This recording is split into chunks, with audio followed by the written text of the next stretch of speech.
ओम गणेशाय नमः। नमस्कार, मैं अविनाश सिंह। आज हम बात कर रहे हैं तुला राशि और तुला लग्न के लिए कैसा जाने वाला है अप्रैल का महीना। इस महीने में कुछ परिवर्तन भी हैं जो कि लंबे समय तक रहेंगे। यहीं पर मई तक सूर्य के अतिरिक्त बाकी सभी ग्रह एक ही जगह बैठेंगे 1-2 महीने के लिए। तो क्या और कहाँ पे गोचर है लोगों का, बात करते हैं। मंगल भाज का पहला राशि परिवर्तन हो चुका है आपका 3 अप्रैल, कहीं कहीं 2 अप्रैल है, कहीं कहीं 3 अप्रैल है। कैलेंडर के अनुसार दिया हुआ है 3 अप्रैल को, बृहस्पतिवार को बताया गया है। 3 अप्रैल को आपके 10वें भाव में मंगल महाराज आ जाएंगे नीच राशि में और काफ़ी दिनों तक यहीं रहेंगे। मई जून तक रहेंगे, मेरे विचार में जून तक रहेंगे। इनका लगभग 2 महीने गोचर है यहाँ पर। 7 जून तक होगा, 7 मई तक आपके बुध का गोचर है। मई में काफ़ी परिवर्तन है, लेकिन मंगल का जून तक होगा। और सूर्य आपके 13 अप्रैल तक आपके 6ठ भाव में है। 6ठ भाव में सभी ग्रह हैं लगभग, और 6ठ भाव में ठीक है। इस समय में कुछ अच्छी चीज़ें हैं आपके पक्ष में हैं। तीसरे में और छठे में इतने सारे ग्रहों का होना बहुत बुरा नहीं है। कुछ चीज़ों के लिए बहुत बुरा होता है, जिसमें से 6ठ भाव में इतने सारे ग्रहों का होना आपके लिए बहुत अगर परेशानी कर सकता है तो वो है आपकी सेहत का और आपके कर्जे का। व्यक्ति अपने जीवन में सबसे अधिक परेशानी इन्हीं 2 चीज़ों से होता है। या तो वह किसी से ऋण लिया हुआ है, और या तो वह अपनी सेहत से परेशान है। ये 2 चीज़ें आपको, शत्रुओं की बात है तो ये दोनों ही आपके शत्रु हैं। अगर ये 2 चीज़ें आपके ऋण लिया आपने जिससे भी, तो वो आपका शत्रु ही है। सेहत बीमारी होगी, वो भी आपका शत्रु ही है। अलग से किसी शत्रु की जरूरत नहीं है। हाँ, वैसे कोई आप गैंगस्टर टाइप के हो तो बात अलग है, आप शत्रु अपना रखें पर्सनल। लेकिन हाँ, ये आपके नॉर्मल लाइफ जीने वालों के लिए ये स्वयं में अपने आप में एक शत्रु होते हैं, सेहत और ऋण। तो ये चीज़ें आपको परेशान करने वाली हैं इस महीने, और कुछ अधिक ही परेशान करेंगे, क्योंकि राहु ने ग्रहण लगा रखा है आपके सूर्य महाराज को 13 अप्रैल तक के लिए। और ग्रहण दोष में बैठे हुए सूर्य जो है, ठीक है ना, राहु के साथ। खैर यहाँ बहुत सारे दोष बने हुए हैं, क्योंकि राहु हैं, शनि है। राहु और शनि बहुत सारे ग्रहों के साथ हों तो अपने आप में बहुत सारे योग बना ही देते हैं। यहाँ पे चंद्रमा जब गोचर में आएंगे 1-2 वो योग वो भी बना देंगे, शनि के साथ मिलके, बुध के साथ मिलके। राहु और शुक्र का भी योग बन जाता है, राहु सूर्य का भी दुर्योग बोल रहा हूँ मैं, योग तो नहीं है, अच्छा तो कोई नहीं है एक दूसरे के साथ में। हाँ, चंद्रमा आए तो चंद्रमा बुध का अच्छा योग होता तो वो बुरा ही है, थोड़ा सा विक्षिप्त योग बोलते हैं। लेकिन हाँ, चंद्रमा बुध का साथ होना अच्छा है, लेकिन अकेले कहीं इतने सारे ग्रहों का साथ में चंद्रमा के होना। और वैसे भी चंद्रमा जब होंगे तो वो अप्रैल के पहले ही हो चुके होंगे। अमावस्या आपका 29 मार्च को ही है, जब शनि का परिवर्तन हो रहा है 11 से 12 में। तो ये अप्रैल के पहले ही घटना घट चुकी होगी जब चंद्रमा का यहाँ गोचर हुआ होगा। फिर चंद्रमा एक राउंड घूम के आएंगे तो सूर्य यहाँ से जा चुके होंगे, तो अमावस्या योग तो नहीं बनेगा। हाँ, चंद्रमा गोचर में अवश्य वापस आएंगे। यहाँ पर बात करेंगे उसकी अलग से। अभी बात करते हैं सबसे पहला गोचर मंगल का है आपका। मंगल आपके दिग्बली हैं, नीच के हैं, लेकिन और आपके सप्तमेश हैं, व्यवसाय भाव के स्वामी। अब व्यवसाय भाव के स्वामी का नीच हो जाना कोई बड़ी बात नहीं है, लेकिन वैवाहिक जीवन के स्वामी का नीच हो जाना बड़ी बात है। दोनों में अंतर है, और बहुत बड़ा अंतर है। अब ये मंगल आपके हालांकि धनेश भी हैं। अब धनेश का कार्य क्षेत्र में आके नीच का हो जाना, ये कहीं ना कहीं देखा जाए तो अपने आप में अच्छे योग भी बना रहा है और बुरे योग भी बना रहा है। कैसे? देखिए, धन भाव के स्वामी कर्म भाव में बैठे हैं, कार्य क्षेत्र में आपके लिए धन आता हुआ दिख रहा है। नीच के होके बैठे हैं तो ऐसे समय में नीच का मंगल वैसे बहुत कुछ दिला भी देता है, क्योंकि अपने उच्च के ग्रह को देख भी रहा है, उच्च के राशि को। तो भूमि भवन वाहन का लाभ अचानक से दिलवाएगा आपको। कार्य क्षेत्र में थोड़ी सी आपको हो सकता है आत्मसम्मान पे कमी देखने को मिले। कार्य क्षेत्र में आपको अपने ऑफिस में, वर्क प्लेस पे थोड़ी बहुत मान सम्मान में कमी हो सकती है आपके, लेकिन कार्य क्षेत्र से लाभ भी है आपको, व्यवसाय से भी लाभ है, ठीक है ना। धन आता हुआ दिख रहा है, वहाँ से भी व्यवसाय भाव के स्वामी हैं, धन भाव के स्वामी हैं, और कार्य क्षेत्र में बैठे हैं और कर्म भाव में बैठे हैं। तो कार्य क्षेत्र में आप अच्छा करेंगे, व्यवसाय में आप अच्छा करेंगे, बस वैवाहिक जीवन के लिए उतने शुभ नहीं होंगे क्योंकि नीच के हो गए। अब ऐसे समय में व्यक्ति की मानसिकता जो होती है वैवाहिक जीवन को लेकर उतनी अच्छी नहीं होगी, और हो सकता है कि आपके पति पत्नी में तुतुमय में हो जाए। इससे थोड़ा सा बचना होगा आपको, विशेष रूप से 15 अप्रैल तक के लिए बचना ही होगा, क्योंकि आपके लग्नेश जो हैं वो वक्री हैं, षष्ठ भाव में है। तो लग्नेश का वक्री और षष्ठ भाव में होना वैसे भी, और वो शुक्र हैं, तो लग्नेश आपके शुक्र हैं, और शुक्र और वैसे भी आपके शादीशुदा लाइफ के लिए बहुत ही इंपॉर्टेंट होते हैं। आपके पति, अगर आप जाति के हैं तो आपके पति के लिए, ठीक है ना। स्त्री जाति का कुंडली है यदि तुला राशि, तो आपके पति के लिए, पति का जो जीवन है वो अभी आपके प्रति अच्छा नहीं रहेगा।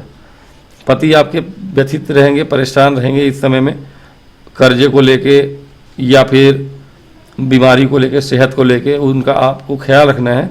हो सकता है चिड़चिड़ापन हो, मंगल वैसा गोचर कर रहे हैं नीच के होके। तो व्यवसाय में तो आपको लाभ दिला सकते हैं, दिलाएंगे ही, वहाँ से धन आता हुआ दिख रहा है। कार्य क्षेत्र में भी आपको प्रमोशन वगैरह मिल जाएगा, वहाँ से भी लाभ। हाँ, आप अगर कोई चाटुकार हैं, होता है एक होता है बहुत ज़्यादा डिग्निटी वाला व्यक्ति, ईगोइस्ट नहीं कहूँगा मैं, अपनी आत्मसम्मान को ऊपर रखना ईगोइस्टिक नहीं होता। कार्य क्षेत्र में बॉसेस की चाटुकारिता करके जो आगे बढ़ते हैं वो इस समय लाभ उठा सकते हैं, उनके लिए ये गोचर अच्छा है। नीच के मंगल हैं, अगर आपकी सोच आत्मसम्मान वाली नहीं है, सिर्फ आगे बढ़ने वाली सोच है, तो आपके लिए प्रमोशन और धन के योग बने हुए हैं। कार्य क्षेत्र में, प्राइवेट सेक्टर में आप अगर जॉब में हैं, अच्छे किसी पोस्ट पे हैं, हर पोस्ट के ऊपर का पोस्ट होता है, सबके ऊपर एक होता है, तो वहाँ यदि आप चाटुकारिता करते हैं तो आपके योग बनेंगे तरक्की वाले, क्योंकि नीच के मंगल हैं आपके, जब तक मन में नीचता नहीं होगी। चूँकि चंद्रमा के साथ, चंद्रमा की राशि में है, तो आपका मन नीच का होगा, आपके अंदर बढ़ने के लिए कुछ भी कर गुजरने की क्षमता पैदा होगी, धन कमाने के लिए कुछ भी करने की, कि हाँ ठीक है प्रमोशन मिल रहा है, ठीक है थोड़ी सी बॉस की मार लेते हैं यार, चलो पार्टी दे देते हैं, थोड़ी पैसा खर्च कर देते हैं, बॉस खुश हो जाएगा। ये चीज़ करने के लिए अगर आप रेडी हैं तो आपको तरक्की मिल जाएगी। जैसा कि मैंने कहा 13 अप्रैल तक आपके शुक्र वक्री हैं, शुक्र लग्नेश हैं आपके, और षष्ठ भाव में बैठे हैं बहुत सारे ग्रहों के साथ। तो ये समय आपके सेहत के लिए अच्छा तो नहीं है, और यदि स्त्री जाति के हैं तो आपके पति के लिए भी अच्छा नहीं है सेहत के लिए। और वैसे भी पति का आपका जो स्वामी है वो नीच का है, पति हो या पत्नी हो। तो इस समय पति पत्नी के लिए, आपके स्पाउस के लिए आपको बहुत ज़्यादा केयर करने की जरूरत है। मन, बुद्धि, विचार और सेहत, इन तीनों से ही आपको बचाव करने की आवश्यकता पड़ेगी उनको। मन से हो सकता है कि लोन वगैरह के चक्कर में परेशान हो, और शरीर भी उस चक्कर में उनका परेशान हो, और वह किसी भी प्रकार से ज़्यादा सेहत उनकी खराब हो जाए। हो सकता है कि कभी कभी आदमी बहुत ज़्यादा सोचता है, पैसे को लेकर, तंगी को तो नहीं, लेकिन कर्ज वापस ना कर पाना। बहुत लोग होते हैं जो कर्ज वापस करना चाहते हैं, नहीं कर पाते, और वो कर्ज का जो मार झेल रहा हो उसको पता होता है कि कर्ज का मार झेलना क्या होता है। तो ऐसे समय में यदि आप कर्ज का मार झेल रहे हैं तो मन से आप इतने पीड़ित होंगे, क्योंकि ये इतने सारे ग्रह का यहाँ होना ये दिखाता है कि आप अभी बहुत ज़्यादा व्यथित होंगे इन चीज़ों को लेकर। कई लोग होंगे, तुला लग्न और राशि के लोग जो भी सुन रहे हैं इस वीडियो को, इस बात को नोटिस कर लें, आप में से 90% लोग परेशान ही होंगे, रोग ऋण शत्रु तीनों में से किसी एक चीज़ से परेशान होंगे। और यदि आप उस आयु में नहीं हैं, कम आयु के हैं, तो आप अपने शिक्षा को लेकर परेशान होंगे। कोई तैयारी कर रहे हैं आप कंपटीशन वगैरह की, उसको लेके भी आप परेशान हो सकते हैं, क्योंकि बुध भी आपके जो कि भाग्येश हैं, वक्री हैं 7 अप्रैल तक के लिए। भाग्येश के साथ साथ बुध आपके द्वादशेष हैं। अब द्वादशेष होके बुध राजयोग बना रहे हैं हालांकि, लेकिन चूंकि वक्री हैं, कब तक के लिए? 7 अप्रैल तक के लिए। तो 7 अप्रैल तक के लिए आप अगर कोई कंपटीशन का एग्जाम होगा स्टूडेंट्स के लिए, उतना अच्छा नहीं होगा तुला वालों के लिए। तो हर आयु वर्ग के लिए ये समय थोड़ा सा कष्टकारी है, ऐसा कह सकते हैं। लेकिन हाँ, जैसा कि मैंने बताया, लाभ होता हुआ भी दिख रहा है कहीं कहीं से आपको, पैतृक संपत्ति का लाभ होता हुआ दिख रहा है आपको। और अगर कोई केस चल रहा है आपका, उसमें सफलता दिखता हुआ मिल नहीं रहा अभी, और फंसता हुआ नजर आ रहा है आपके लिए। अगर कोई पैतृक संपत्ति थी आपकी, तो वो हो सकता है कि कोर्ट केस में फंस जाए और कुछ दिनों के लिए फंस जाए, लंबे 2-3 सालों के चक्कर में। पर अगर कोई केस आपने किया किसी संपत्ति को लेके, भूमि विवाद को लेके, तो वो हो सकता है कि 2-3 वर्षों के लिए आपका केस के चक्कर में फंस जाए ऐसे समय में। तो पैतृक संपत्ति का लाभ होता हुआ अभी तक था, ठीक था, लेकिन शनि के गोचर के बाद से वो भी आपके फेवर में दिखता हुआ नज़र नहीं आ रहा है, कुछ ज़्यादा ही नेगेटिव हो रहा है। देखिए, मैं अपने से अब ये सब लिख के नहीं बैठा हूँ, गोचर के हिसाब से मैं बता रहा हूँ प्रेडिक्शन। मैंने पहले से प्रिपरेशन नहीं किया होता है, मैं ग्रहों को देखता हूँ, उनकी अवस्थाओं को देखता हूँ और प्रेडिक्शन कर देता हूँ। और माता सरस्वती और गणेश जी की कृपा है कि अधिकतर लोगों के ऊपर वो सटीक भी बैठ जाता है। अब बड़ाई करने वाली बात नहीं है, लेकिन हाँ, ग्रह गोचर के हिसाब से जितना मुझे आता है उतना मैं बता देता हूँ। गुरु महाराज अच्छे हैं, शुभ हैं, शत्रु राशि में हैं, लेकिन स्थान परिवर्तन कर रहे हैं। तो स्थान परिवर्तन करने के कारण गुरु आपके लिए पैतृक संपत्ति के लिए तो अच्छे थे, हैं भी, लेकिन अब रहेंगे नहीं। 1-1.5 महीने यहाँ पे हैं, और अप्रैल और मई आधा 1.5 महीना और यहाँ पे रहेंगे। लेकिन अब चूंकि शनि की दृष्टि पड़ेगी यहाँ अप्रैल से ही, अब शनि की दृष्टि यहाँ पे पड़ने का मतलब ये होता है कि शनि ने आपको फंसा दिया है। शनि पैतृक संपत्ति को आसानी से मिलने नहीं देते हैं। तीसरी दृष्टि पड़ रही है उनकी पैतृक संपत्ति पे। अब पैतृक संपत्ति पे तीसरी जो दृष्टि है ना, वो अब पैतृक संपत्ति को थोड़ा सा विलम्ब करा के रगड़ के देंगे आपको। आप उसके लिए केस करिए, कचहरी करिए, वहाँ जाके डंडा लाठी चलाइए, अथवा कुछ मत करिए। दोनों ही ऑप्शन है। या तो आप कुछ मत करिए 2-2.5 सालों तक, और 2.5 सालों के बाद आपका स्वतः ये फाइनल हो जाएगा। अब या तो आप करिए, नहीं करेंगे तो हो सकता है कि वो लूज कर जाएं आप। किसी ने प्रॉपर्टी पे आपके कब्जा कर लिया, पैतृक संपत्ति है, अपने चाचा ताऊ मामा जो भी हो आके बैठ गए, बैठेंगे भी, क्योंकि पैतृक संपत्ति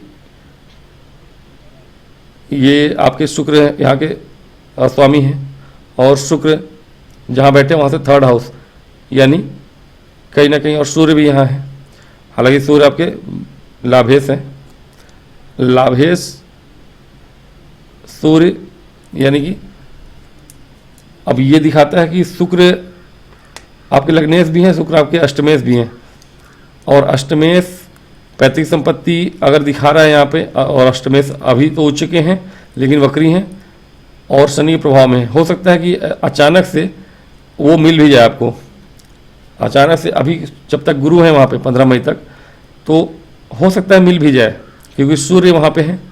तो हो सकता है कि फाइनल हो जाए आपका, जो केस वगैरह किया होगा आपने, उसमें फाइनल होने के संभावनाएं बढ़ रही हैं। और हो सकता है कि सरकारी कोई अचानक से केस हो, आपका कोर्ट में चल रहा हो, तो आपको फाइनल फैसला हो जाए आपके पक्ष में। यदि अभी नहीं होता है, सूर्य वहाँ से चले जाते हैं, तो सूर्य के यहाँ जब गोचर होगा 15 मई के बाद, तब वो हो सकता है कि हो, और तब भी नहीं हो तो फिर वो शनि आपको लंबा फंसाएंगे, क्योंकि 15 मई के बाद सूर्य और गुरु यहाँ से दोनों चले जाएंगे और शुक्र भी यहाँ से चले जाएंगे, तो शनि अकेले उस भाव को देखते हैं रहेंगे तो वो फंसा के ही रखेंगे। तो अभी तो फिर भी ठीक है, कोशिश करेंगे, अब मेहनत करेंगे तो हो सकता है कि आपका प्रॉपर्टी निकल भी जाए। तो ये तो रही बात एक प्रॉपर्टी की। अब बात करेंगे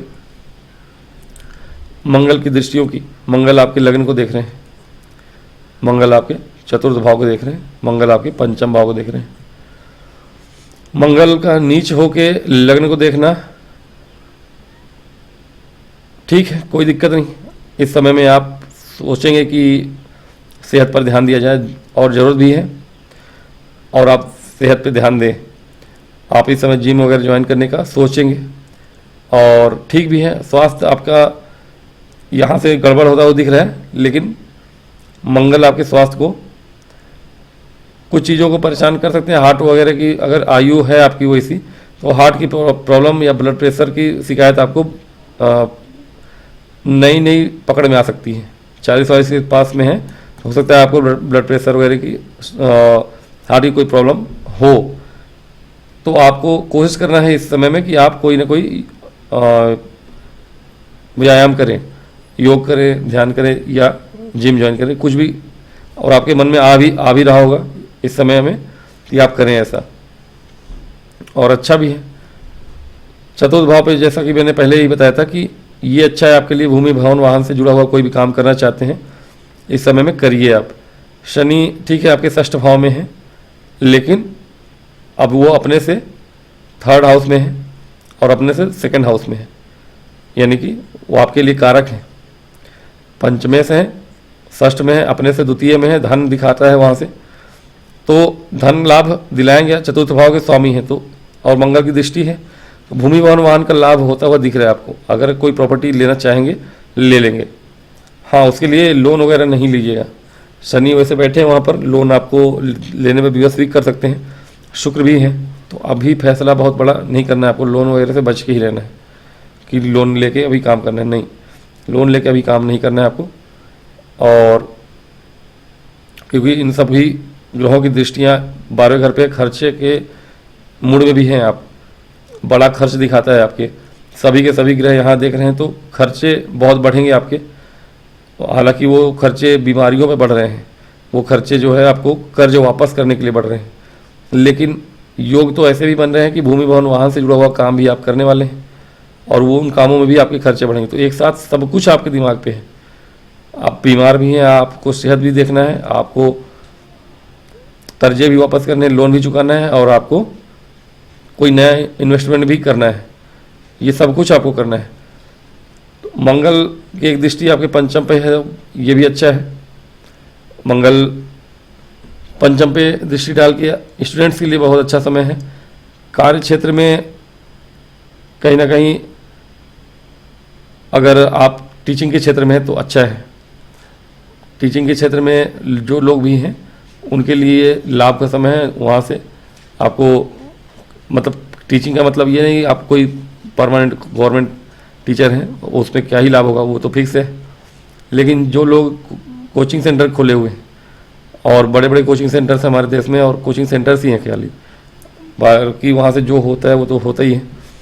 तो मंगल कोचिंग सेंटर वालों को तो लाभ कराते हुए दिख रहे हैं यहाँ पर काफ़ी सारा।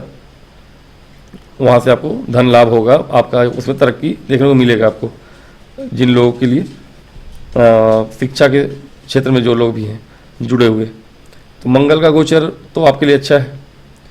2-3 लगभग, हाँ, जून तक रहेंगे यहाँ, 7 जून तक, 7 मई तक बुध रहेंगे, 7 जून तक मंगल रहेंगे। तो मई जून में कवर करेंगे इनको। तो मंगल का गोचर आपके लिए अच्छा है। सूर्य की थोड़ी बात कर लेते हैं। सूर्य आपके षष्ठ भाव में है। अब ये बहुत ज़्यादा ही खतरनाक पोजीशन में है। ये लोग ग्रहण दोष में हैं 13 अप्रैल तक। इनका वक्री प्रभाव हटा दिया जाए। बुध आपके और शुक्र आपके 13 तक वक्री थे, 13 के बाद सही हो जाएंगे।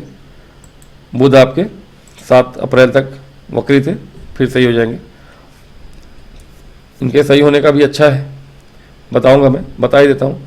शुक्र आपके लिए अष्टमेश है, राजयोग बनाए हुए हैं, सरल नाम का राजयोग बनाए हुए हैं, विपरीत राजयोग ही है। गुरु और शुक्र भी आपस में स्थान परिवर्तन कर रहे हैं और विपरीत राजयोग बना ही रहे हैं। गुरु भी बना रहे हैं हर्ष योग, शुक्र भी बना रहे हैं सरल योग, तो ये तो अच्छा है आपके लिए। बुध भी विपरीत राजयोग बीमल नाम का 12वें घर के स्वामी है, बीमल नाम का राजयोग बना रहे हैं। तो इनका वक्री प्रभाव जब हट जाएगा तो आपको विदेश से लाभ होना शुरू होगा। बुध से आपको गुप्त धन प्राप्त होता हुआ दिख रहा है शुक्र से, या फिर आपके गुप्त सूत्रों से स्रोतों से अचानक से धन लाभ भी हो सकता है। और वो अच्छा भी है क्योंकि देखिए लग्नेश है शुक्र और गुरु आपके धन भाव को देखते हैं, तो और शुक्र गुरु की राशि में बैठे, ये भाव जुड़ गए आपस में, ठीक है। तो लग्न अष्टम धन और षष्ठ, तो ये दिखाता है कि 2-3 जगहों से आपका धन आता हुआ दिख रहा है। पहला तो विदेश से आपका धन आता हुआ दिख रहा है, शुक्र यहाँ बैठे लग्नेश, और अब ये विदेश से बुध आपको कोई ना कोई लाभ कराएंगे। और बुध आपके भाग्येश है चूँकि, तो भाग्येश और द्वादश भाव के स्वामी है। यदि विदेश से जुड़ा हुआ कोई काम है आपका तो उसमें आपको भाग्य साथ देगा। यदि कोई स्टूडेंट्स हैं विदेश जाना चाहते हैं तो उसके लिए भी अच्छा समय है, क्योंकि पंचम भाव के स्वामी षष्ठ में है और देख रहे हैं 12वें घर को शनि, और बुध 12वें घर के स्वामी 6ठे घर में है। कॉम्पिटिशन की तैयारी करने के लिए, बाहर जाने के लिए अच्छा समय है, ठीक है ना। कंपटीशन के लिए यदि बाहर जाना है आपको तो वो अच्छा समय रहेगा आपके लिए। लाभ प्राप्त करना चाहते हैं अगर आप एग्जाम में, तो आप कहीं जाके कोचिंग करिए। आपको स्टूडेंट्स के लिए सबसे अच्छा समय है, जैसा कि मैंने बताया। थोड़ी बहुत अभी तो नहीं है, 10-15 दिन के बाद होगा, ठीक है। 15 अप्रैल से यदि कोई आपका एग्ज़ाम है या आप कहीं जाके बाहर कोचिंग करना चाहते हैं या एग्ज़ाम देना चाहते हैं बाहर जाके, वहाँ से आपको लाभ प्राप्त होगा उसी को जो मेहनत करके आया है। शनि यहाँ पे थे 2.5 वर्षों से, अब जिन्होंने 2.5 वर्ष मेहनत किया है अब उसको षष्ठ भाव में आके शनि लाभ दिलाएंगे। विशेष रूप से इंजीनियरिंग के क्षेत्र के कार्य कर रहे स्टूडेंट्स के लिए और लॉ फील्ड के स्टूडेंट्स के लिए, या इवन मंगल की भी दृष्टि है, तो कहीं ना कहीं कोई अगर डॉक्टर नीट वगैरह की तैयारी कर रहा है उसके लिए भी अच्छा समय है। और तो शुक्र और बुध का हो गया, सूर्य का मैंने बताया नहीं अभी। शुक्र आपके लगने से और अष्टमे से मैंने जो भी है बता दिया, वक्री प्रभाव है, हालांकि है तो उच्च के, बहुत दिन से बैठे हैं। बुध चूँकि नीच के थे, नीच भंग हो रहा है, लेकिन नीच के बुध हैं इसलिए ये उतना ज़्यादा प्रभाव दे नहीं रहे थे अच्छे से। अब काफ़ी दिन है यहाँ पे, 7 मई तक बैठेंगे, तो 7 मई तक हालांकि उतना अच्छा समय रहेगा नहीं आपके लिए। भाग्य का साथ उतना मिल नहीं रहा है वैसे भी, क्यों? क्योंकि भाग्येश जब अष्टम में हो तो षष्ठ में हो या द्वादश में हो उतना अच्छा रहता नहीं है आपके लिए। यहाँ से जरूर विपरीत राजयोग बना रहे हैं अपन, लेकिन नीच के हैं, नीच भंग हो चुका है, लेकिन फिर भी बुध आपके लिए उतना भाग्य का साथ दे नहीं रहा है। तो ठीक है, अप्रैल 7 मई मान लीजिए अर्ली मई में, अप्रैल भर का उतना ज़्यादा अच्छा नहीं है स्टूडेंट्स के लिए भी। कंपटीशन में जो लोग तैयारी कर रहे हैं उनके लिए भी उतना बुद्धि साथ नहीं देगा। मैं कहूँगा कोई ना कोई गफलत करेंगे ही। हाँ, जिन्होंने मेहनत करा है उनको तो फल मिलेगा ही, शनि उसका लाभ तो देंगे ही आपको। 2.5 वर्षों या 4-5 वर्षों से जो लगे हुए हैं कोचिंग में, शनि यहाँ थे, चाहे शनि यहाँ थे, लगे हुए थे, मिल रहे थे रिजल्ट। विशेष रूप से पिछले 2.5 वर्षों में स्टूडेंट्स के लिए उनका कंपटीशन भाव में शनि का बैठना आपको, और सरकारी गवर्नमेंट के लिए कोई गवर्नमेंट स्कूल कॉलेज ढूंढ रहे हैं आप, या गवर्नमेंट का कोई एग्ज़ाम है तो उसमें अच्छा करेंगे आप, क्योंकि सूर्य भी बैठे हैं वहाँ पे। तो सूर्य बैठे हैं तो थोड़ी बहुत ग्रहण योग में है जरूर, लेकिन हाँ सरकार के क्षेत्र में लाभ दिला सकते हैं आपको। चूँकि बुध वक्री और नीच के हैं तो बुद्धि थोड़ी सी आपकी हो सकता है कि साथ कोई घपला हो, क्योंकि राहु भी वहाँ पे है। आपको भ्रम हो कि आप सब कुछ जानते हैं, लेकिन आप सब कुछ नहीं जानते, तो कोशिश करिएगा कि आप सब कुछ जान के ही जाएं वहाँ। हालांकि उसका ही काम बनेगा जो कि सब कुछ जानता हो, क्योंकि शनि फ्री में देंगे नहीं आपको कुछ भी। लाभ अगर मिलना है तो उसको मिलना है जिन्होंने 2.5 वर्ष पिछला अच्छा गुजारा है पढ़ाई में। शनि ही आपको यहाँ से लाभ दिलाते हुए दिख रहे हैं, या शनि के फील्ड में ही आप कहीं ना कहीं, आप अगर लॉ के फील्ड में हैं या इंजीनियरिंग के फील्ड में हैं, इवन आप डॉक्टरी के फील्ड में हैं, तो आपको मिलेगा वो सब चीज़ जो आप प्राप्त करना चाहते हैं इस समय में। चाहे कोई भी कहीं भी हो, ऊपर नीचे कुछ भी उससे अंतर नहीं पड़ता कि कौन कहाँ है कौन कहाँ नहीं है, लाभ मिल जाएगा आपको जिन्होंने मेहनत किया है। सूर्य लाभ देंगे आपको। 13 अप्रैल के बाद सूर्य का गोचर हो जाएगा, आपके लिए सप्तम भाव में आ जाएंगे। उतना अच्छा है नहीं वो वैसे भी, फिर भी लग्न को देखेंगे ये तो एटलीस्ट लग्न को देखने के बाद आपके सेहत में थोड़ी सुधार आएगा। और ठीक है, वैवाहिक जीवन में थोड़ी उतार चढ़ाव बढ़ेंगे आपके, मंगल भी बढ़ा रहे थे ये भी बढ़ाएंगे ही, ठीक है ना। लेकिन अब आपकी सेहत जो होगी थोड़ी अच्छी होगी। और सूर्य चूँकि उच्च के होंगे आपके व्यवसाय में, अब मंगल और सूर्य दोनों ही केंद्र में है, कहीं ना कहीं दशम से दशम में पहुंच गए हैं सूर्य। मंगल भले नीच के हों, लेकिन सूर्य जैसा ग्रह अगर उनकी राशि में उच्च का हो रहा है तो अब मंगल का भी फल जो होगा वो अच्छा हो जाएगा। अब मंगल आपको बहुत ज़्यादा धन देने के लिए बाध्य हैं व्यवसाय से। तो 15 अप्रैल, ये 13 अप्रैल के बाद से ही आपको व्यवसाय में अचानक से परिवर्तन देखने को मिलेगा। और ऊपर नीचे आपको जो भी हो लाभ होगा, व्यवसाय में तरक्की मिलेगी आपको, सूर्य जब तक वहाँ पर है। वैवाहिक जीवन का जो होना है वो तो हो ही जाएगा, यदि आप संभल के ना रहे तो वो तो सूर्य के गोचर से पहले भी हो जाएगा मंगल के वजह से। लेकिन क्योंकि मंगल नीच के इस समय में तू में करना व्यर्थ ही है, और सूर्य के वहाँ पहुँचने के बाद वो चीज़ें बढ़ जाएंगी। कोशिश करिएगा किसी तरह बचा रहे आपका वैवाहिक जीवन। ज़्यादा आजकल ज़माना वैसा भी है कि छोटी छोटी बातों को, मजाक में करी हुई बातों को भी लोग सीरियस लेते हैं और तलाक हो जाता है। तलाक पता नहीं क्यों हो जाता है, लेकिन हो जाता है। मतलब हमारे शास्त्रों, हिंदुओं में तो तलाक होता नहीं था पहले, हिंदू में तलाक जैसा कोई शब्द है नहीं, ठीक है ना। तलाक का कोई कॉन्सेप्ट ही नहीं है, या तो विधवा हो जाओ आप, विधुर हो जाओ, जो भी हो जाओ, तलाक का कॉन्सेप्ट नहीं। 2-3 शादियों का कॉन्सेप्ट है, पत्नी होते हुए पत्नी ना होते हुए। इवन पत्नियां भी शादी 2 कर सकती थी पति के मृत्यु के बाद, युद्ध में मारे गए चाहे कुछ भी है। हमारे शास्त्रों में, ज्योतिष में कहीं भी 2 विवाह, वेदों में भी हैं उल्लेखित, सब जगह हैं, मनुस्मृति में भी हैं। लेकिन हाँ, वो अपने से छोड़ने वाला सिस्टम नहीं था हमारे यहाँ। तलाक जैसा कोई शब्द ही नहीं है हमारे शब्दकोश में, हिंदी शब्दकोश में। विवाह विच्छेद बोल सकते हैं आप, शब्द तो मिल ही जाएंगे।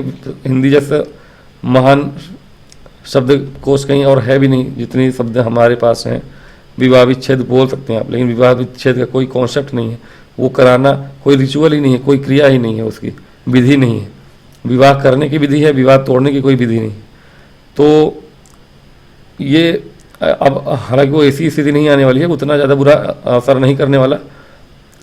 आपके अंदर अहंकार अवश्य आ जाएगा। आप मंगल पहले से आपके दिमाग को खराब किए हुए हैं, आप लड़के बैठे हैं अपनी पत्नी से, सूर्य जाएंगे आप और एंग्री होंगे, अरे मैं ही ऊंचा हूँ यार, वो उसको क्षमा मांगना है, आपको माफ़ी मांगनी है। तो आप चाहोगे आपकी पत्नी माफ़ी मांगे या पति माफ़ी मांगे, क्योंकि आपके अंदर और अहंकार बढ़ रहा है। सूर्य आपके लग्न को देख रहे हैं, वैवाहिक जीवन का सत्यानाश कर रहे हैं वो दोनों मिलके। थोड़ा सा बच के रहिएगा अप्रैल भर, आधा मई। आप अच्छा है, काम ही करिए, आपके लिए व्यापार करना अच्छा है। आप घर में ना रहें तो उत्तम है, शादीशुदा लाइफ आपकी अच्छी रहेगी। अगर व्यापारी हैं आप, बाहर ही रहिए थोड़ा दिन, अच्छे से गर्मी का मजा लीजिए और व्यापार पे ध्यान दीजिए। व्यापार में तरक्की दिख रही है, बहुत धन आता हुआ दिख रहा है। कार्य क्षेत्र में भी अब मंगल भी बली की तरह ही होंगे, क्योंकि मंगल का राशि बली हो गया।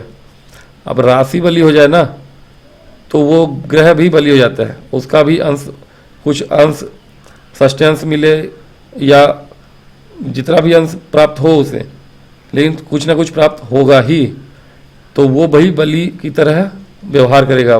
अब भूमि भवन वाहन से भी आपको प्रॉफिट होता हुआ दिखेगा, थोड़ी अधिक प्रॉफिट होगा। जो पहले देख रहे थे मंगल, वो उसमें भी प्रॉफिट होगा, क्योंकि उच्च की राशि को देख रहे हैं। सूर्य ने इनकी बल को भी बली किया है। सूर्य उच्च के हुए इनकी राशि में, तो इनका राशि बली हुआ तो मंगल और ऑटोमेटिक बली हुए, और ऊपर से दसम में है सूर्य, तो दसम से दसम में है, तो कार्य क्षेत्र में भी और व्यापार के क्षेत्र में तरक्की होना ही होना है, वो तो तय ही मानिए आप। शादीशुदा लाइफ में कुछ खास नहीं होना है हालांकि। तो ठीक है, सूर्य महाराज का यहाँ 15 तारीख के बाद गोचर, थोड़ी बहुत आपके पूजा पाठ है इस महीने में, आप पूजा पाठ अवश्य करिएगा शुरुआती दिनों में। शुरुआती दिनों में इसलिए क्योंकि छठे भाव में जो योग बने हुए हैं आपकी सेहत के लिए, मैं बता दूं आपके लिए ऐसा कोई रोग नहीं है जिसको मैं देख रहा हूँ कि ना हो आपके जीवन में। हर आयु वर्ग के लिए और हर प्रकार के रोग हैं आपके लिए। हार्ट की प्रॉब्लम है, ब्लड प्रेशर की शिकायत है, और हड्डियों की बीमारियां हैं, गले की प्रॉब्लम, थायराइड की प्रॉब्लम, आंखों की समस्या, यहाँ तक कि गुप्त भाव, गुदा रोग या प्रोस्टेट और यूट्रस की प्रॉब्लम, मतलब ऐसा कोई रोग बचा नहीं है जो कि अब इस समय ना मिले कि सबके सब स्वामी जो हैं वो ऐसे जगह में बैठे हुए हैं, रोग भाव में ही बैठे हैं, भयंकर टाइप के रोग देने वाले हैं। तो इससे बचाव यही है कि आप थोड़ा सा पूजा पाठ करें। वैसे भी नवरात्रि है और शुक्र के लगन के लोगों के लिए तो माता रानी ही सब कुछ है। आप कोशिश करिए कि 9 दिन माता रानी की पूजा अवश्य करें, इससे आपको लाभ होगा ही। सप्तशती माता रानी की जो किताब है उसमें आप उसका पठन पाठन करिए, तुरंत ही लाभ होता है। आपकी जो बीमारियां ना छूमंतर हो जाएंगी। टेस्टेड है, आजमाया हुआ है, करके देखिएगा। 9 दिनों में पढ़िए आपको आप वृषभ लग्न के हो या वृषभ वालों के लिए तो अच्छा समय चल रहा है, लेकिन तुला लग्न के लिए मैं देख रहा हूँ अच्छा समय नहीं है। इसमें थोड़ा सा 50-50 है, 50-50 से ज़्यादा ही है, लेकिन हाँ सेहत है तो सब कुछ है, मैं समझता हूँ। ठीक है, आप प्रॉपर्टी आ जाएगी, धन आ जाएगा, व्यवसाय में अच्छा करेंगे, आप कार्य क्षेत्र में भी अच्छा ही करेंगे, पैसा कमाने के लिए अच्छा समय है। कुछ समय बीच में आएगा कि जब आप गुरु और ये आपके पति संपत्ति के भी लाभ के योग बनेंगे। अगर बन गए तो अच्छी बात है, नहीं तो फिर बाद में लटक ही जाएगा वो। तो ठीक है, लेकिन सेहत का उपाय यही है कि आप माता रानी के 9 दिनों की पूजा अवश्य करें। दुर्गा सप्तशती का 9 दिन में एक बार किताब पढ़ें, एक पाठ रोज पढ़ें, एक अध्याय पढ़ें। पूरा किताब एक ही दिन नहीं पढ़ना है, 9 दिन में एक अध्याय भी पढ़ेंगे आप, कवच वगैरह पढ़ लीजिएगा, उससे आपको राहत मिलेगी। आपको जो बीमारियां हैं उससे राहत मिलेगी ही मिलेगी। अगर आप अक्षम हैं, आप बीमार ही हैं, आप अपने पत्नी से या पति से करवाइए जरूर। दोनों ही अक्षम है तो पंडित जी से करवा लीजिए, घर में पूजा करवाइए, वो आपके लिए सहारा है 9 दिनों में। ये नया साल जो है, हिंदू नववर्ष जो आ रहा है, अप्रैल के एक दिन पहले से ही 30 मार्च से ही चालू हो जाएगा 7 अप्रैल तक। तो ये पूजा पाठ का समय है और पूजा पाठ बहुत आवश्यक भी है, क्योंकि समय इस साल का शुरुआत जो है, हिंदू नववर्ष का शुरुआत जो हो रहा है, बहुत ही असमंजस वाला है बहुत सी राशियों के लिए। 1 ही 2 राशियाँ लग्न हैं जो अच्छे से इसको एंजॉय कर पाएंगी। ठीक है, तो पूजा पाठ अवश्य करिए। बीमारियां तो इस समय सभी के घरों में होंगी, ये तो मैं कह सकता हूँ, कुछ ना कुछ लगा ही होगा आपको, नहीं है तो सब चेक करवा ही लीजिए। तो ये उपाय अवश्य करिए आप। आज के वीडियो में इतना ही, मिलूंगा नेक्स्ट वीडियो में। तब तक के लिए मैं आज्ञा चाहूँगा। मेरे विचार में मैंने सब कुछ बता ही दिया है, तो अब आज्ञा दीजिए। यदि वीडियो पसंद आया हो तो लाइक और सब्सक्राइब करिएगा। नमस्कार। ओम गणेशाय नमः।